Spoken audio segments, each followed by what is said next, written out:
Pink classic Broncos are on absolute fire right now, and this 76 is no exception, so let's dig into it. This beautiful color is called Velocity Pink. It's a very soft pink, so it's not in your face.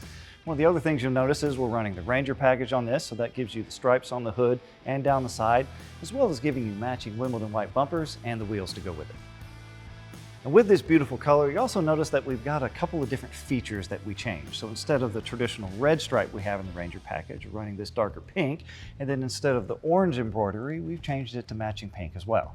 And underneath, we have a meticulously restored original frame with upgraded suspension and sway bars for a much better ride and handling. So in the engine bay, we have a 5-liter, 460 horsepower Gen 3 Coyote mated to a 10R80 10-speed transmission. What does all of this mean for you? It means when you stand on the pedal, this Bronco means business. On the inside, we have this absolutely gorgeous white leather interior with a dark pink stitching. And up front, we've got the wood grain steering wheel, Dakota Digital gauges for classic look but with upgraded digital functionality, vintage air AC, and a retro sound radio that has Bluetooth, so it keeps that original authentic look but gives you modern functionality. This beautiful pink 76 classic Bronco has a lot of little details that we didn't get a chance to cover, so if you want to find out some more about it, check it out on our website, velocityrestorations.com.